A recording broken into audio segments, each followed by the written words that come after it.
students, out of four physical features, we are reading the second, that is the Western Mountain.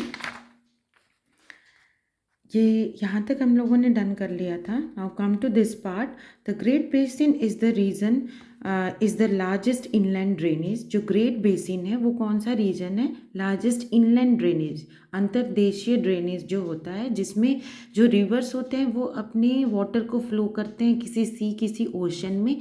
But in great basin जो है उस area में जो reverse हैं वो यहाँ पे ओशन एंड सीज में अपने वाटर को फ्लो नहीं करके इनलैंड अंदर ही अंदर वो अपने किसी लेक्स इन सब में अपने रिवर वाटर को फ्लो करते हैं. एट सेम प्लेस है द गॉर्जेस किसको कहते हैं? Long and deep valley. बहुत लंबी एंड डीप, बहुत गहरी वैलीज जो होते हैं, जो घाटी बन जाती है दो माउंटेन्स के बीच में, उनको गॉर्जेस कहते हैं. जो लगभग 2000 मीटर्स तक डीप है. एमंग देम कुछ गीजर्स बन गए हैं, जिसमें गीजर्स क्या होते हैं? जो कि हॉट स्प्रिंग्स होते हैं, जहाँ पे गर्म झरने पाए जाते हैं, पानी वहाँ पे मिलता है. जिसमें एक का नाम है ओल्ड फेथफुल, जो कहाँ पे? येलोस्टोन नेशनल पार्क में. येलोस्टोन नेशनल पार्क यूएस में, नॉर्थ अमेरिका में है, जिसमें एक ओल्ड फेथफुल नाम का गीज़र है, विच इज़ वेरी इंपॉर्टेंट. तो आप इसको अंडरलाइन कर लेना, underline this line. Now come to the third one, that is central plains. तो इसमें हम जो प्लेन एरिया है नॉर्थ अमेरिका का, उसके बारे में पढ़ेंगे. The region of the North America is also called this region the Great Plain और द प्रेयरीज. इस रीजन को हम क्या कहते हैं? ग्रेट प्लेन और प्रेयरीज. तो इसको प्रेयरीज नाम से भी जाना जाता है. The central plane extended from Arctic coast. Central plain का जो एक्सटेंट है, कहाँ से कहाँ तक को हम सेंट्रल प्लेन कहेंगे? Arctic coast in the north and up to Gulf of Mexico. यहाँ पे आप देखो, गल्फ ऑफ मैक्सिको यहाँ पे है एंड आर्कटिक सर्किल ये जा रहा है. This is the Arctic circle. तो आर्कटिक कोस्ट से लेकर के आपके ये गल्फ ऑफ मैक्सिको का जो एरिया है ये, और जो सेंटर में रहेगा, that is central plain. It is lies between Appalachians in the east and the Rocky Mountain in the west. East side में जो Appalachians हैं एंड Rocky Mountains जो वेस्ट में है, उसमें अगर इसका ईस्ट वेस्ट का हम देखें तो यहाँ पे आप देखो Appalachian माउंटेन दिया हुआ है, ये ईस्ट साइड में है. पूरे नॉर्थ अमेरिका का ये ईस्ट पार्ट हो गया, तो इधर Appalachians है. ये वेस्ट पार्ट हो गया, तो इधर रॉकी मिलेगा आपको. वो आप जब सारी चीज़ों को इसमें देखोगे तो एक एक चीज़ें आपको दिख जाएंगी. एंड नॉर्थ में आर्कटिक से लेकर के साउथ के पोर्शन में आप गल्फ ऑफ मैक्सिको तक का एरिया ये सेंट्रल प्लेन का है. Now this area is undulating and it is formed by combined work of glacier and rivers. ये किस एरिया कैसे फॉर्म हुआ है? कंबाइंड वर्क ऑफ रिवर और ग्लेशियर्स के वर्क से ये एरिया जो है ये फॉर्म हुआ है. यहाँ पे जो लैंड है, the north south extent of the plain area is, plain area का नॉर्थ से साउथ का एक्सटेंट 6000 किलोमीटर लंबा है एंड ईस्ट टू वेस्ट ये 2000 किलोमीटर इसका लेंथ है. So this is also important and इसको प्रेयरीज बोला जाता है. और आप बाकी तो आप लर्न करोगे, तो इसके Gulf of Mexico and Arctic coast को भी आपको लर्न कर लेना है. The prairies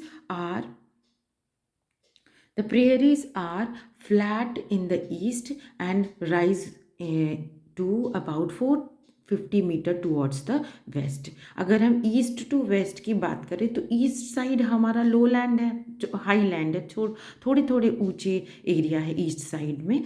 but west side में हमारे थोड़े ज़्यादा ऊंचे एरियाज आ जाते हैं. तो प्रेयरीज जो है वो क्या है? फ्लैट है ईस्ट साइड में, बट जैसे जैसे हम वेस्ट के साइड आते जाते हैं इसकी ऊंचाई थोड़ी बढ़ती जाती है, तो 250 मीटर्स थोड़े ऊंचे हैं. This is one of the most fertile land in the world. इसको हम ये जो है वो पूरे वर्ल्ड का सबसे ज़्यादा फर्टाइल प्लेन है, इसलिए इसको ग्रेनरीज ऑफ वर्ल्ड बोला जाता है क्योंकि यहाँ पे सबसे ज़्यादा ग्रेन्स होते हैं। This is important, this line जो मैंने अंडरलाइन कर लिया है, you can also underline it. This region is drain by Mississippi. इस फर्टाइल प्लेन को कहाँ से पानी मिलता है, तो Mississippi, Missouri river and their numerous tributaries. Mississippi और मिसौरी एक रिवर है और उसके जो डिफरेंट ट्रिब्यूटरीज हैं उनसे पानी मिलता है। I found out the occurrence of dust बोल। जो हमें इसके डस्ट बोल के ऑकरेंस के बारे में पता करना है कि ये कोलोराडो एंड नेब्रास्का जो है स्टेट्स हैं यूएस के, वहाँ पे ये डस्ट बोल कैसे फॉर्म हुआ। ऑब्वियसली ये ग्रेनरीज है, यहाँ पे बहुत सारे ग्रेन्स में हम प्रोड्यूस करते हैं, तो उनके हस्क से डस्ट से ही इधर डस्ट बोल आया होगा।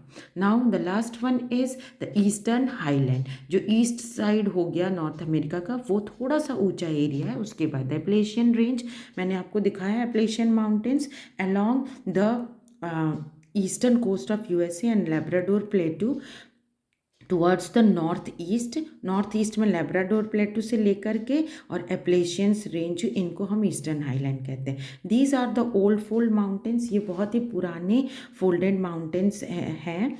The Appalachian range run from Newfoundland in north to Alabama in south. ये कहाँ से कहाँ तक है, it is Newfoundland. The Appalachian ranges from Newfoundland in north में न्यूफाउंडलैंड से लेकर के एलाबामा इन साउथ है। एवरेज हाइट, इसकी हाइट क्या है of the eastern highland, east side में जो हाईलैंड है थोड़ी ऊंची है, इसलिए इसका नाम हाईलैंड है। तो इसका रेंजेस है, जो हाइट है that is 1000 to 200 metres. Now many short rivers originate from the eastern slope of Appalachians and flow into the Atlantic Ocean.